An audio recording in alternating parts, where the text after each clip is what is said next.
Rodney Hinton is a Cincinnati man that is now being charged with aggravated murder, felonious assault, and also 2 other counts of murder. These charges come from Rodney hitting a former police deputy, I believe he was retired, who was doing crossing guard duty, and he hit him with his car. And as far as we know so far, is simply because out of pure anger, rage, and frustration. And to my understanding, he's pleading not guilty through plea of insanity. All of this came about because the day before, his son, Ryan Hinton, was caught in a car chase from stealing a car, allegedly, where him and a few others hopped out of the car, and Ryan was alleged to have had a gun that he brandished and pointed at the police, who then returned fire and ended up killing him. I don't intend for this video to be in depth or too long or flashy or anything like that. I just felt like I had to make this because I think that we're going into a decline to where we're losing our humanity. I'm scrolling through social media and I'm seeing people talk about this case, and people just don't seem to give a damn about what's happening. People just seem to want revenge for their side for everything that's happening that involves people of 2 different races. Seeing posts like this, and y'all defending the retired cop, claiming he was innocent. Was he really? And if he was, who cares? How many of us was innocent? As long as our boys and men fit the description, they shoot first and ask questions later, and then do things like this for fun. But Rodney Hinton is the problem for killing that, quote, innocent retired white cop. Yeah, okay. Y'all better stop siding with people who don't look like you, because this is how they view y'all black asses. keep in mind the photograph pictured along with this status has nothing to do with the officer that was killed. Why are we now using things that other people do and post on social media? Lord knows the context behind that picture in and of itself, to apply it to a situation it has nothing to do with. This is just blind rage and blind anger, which further exacerbates the problem that we're having right now. I do the same as his father. You fit the description, an eye for an eye. These are posts that I've been seeing and many more like them.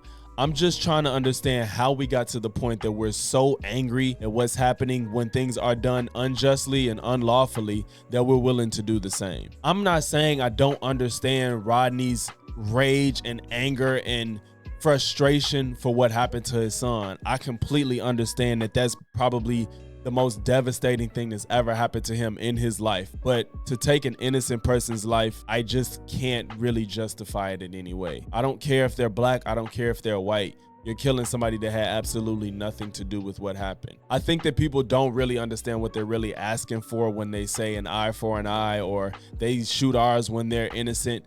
I'm not saying that every police shooting is always justified. I'm not saying that they're always right or they're always wrong. But when they are wrong, the goal is to make sure that that action is corrected and not done in the future. And although we're a long way from that, further advocating for vigilantism isn't a world you even want to live in. If you're one of the people that believe the white man got you down and racism is overruling all of our lives and there's no way to get from under their thumb, do you think starting a race war with the more populated race, with the people that overrepresents in the police force, is a good idea? Now, I'm not saying that we should be running scared in our homes if a race war started, but don't ask for something knowing what the result is if you already believe this is what the outcome of it would be. There's no real way for us to know if that retired deputy had anything to do with any racial divide in his city, in his life. There's always an assumption that old white people are racist for whatever reason. I don't buy into that whatsoever. I don't think every white person walking this earth is racist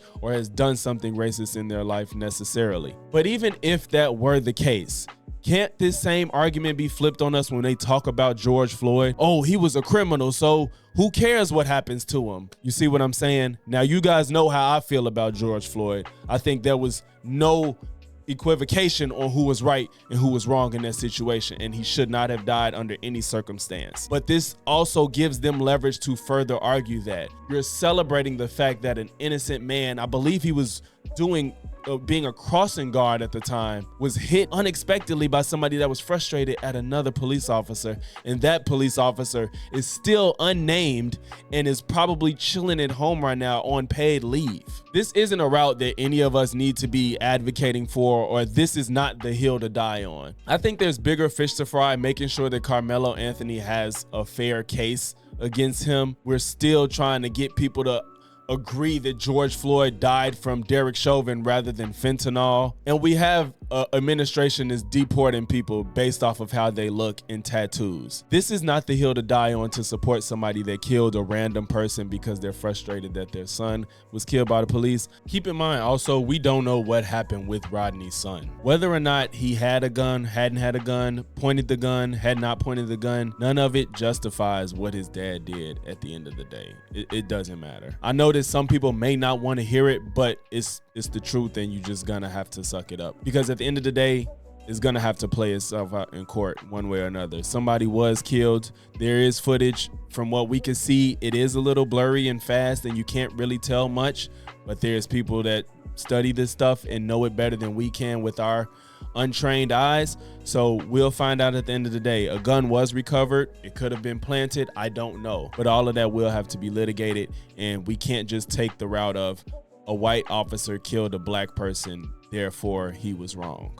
That's just an untenable position you can have. I want to send healing energy to the Hinton family, and I also want to send healing energy to the family of the police officer that was killed as well. So I know this is more than overwhelming, considering one tragedy has turned into another. So for anybody that made it to this point in the video, just do not lose your humanity when you want to get into racial tensions, because there's no winners at the end of them. I want to appreciate y'all if you made it to this video, man. Make sure to leave a like, comment, sub. If not one, then all three. And I'm going to catch y'all in the next one. Peace.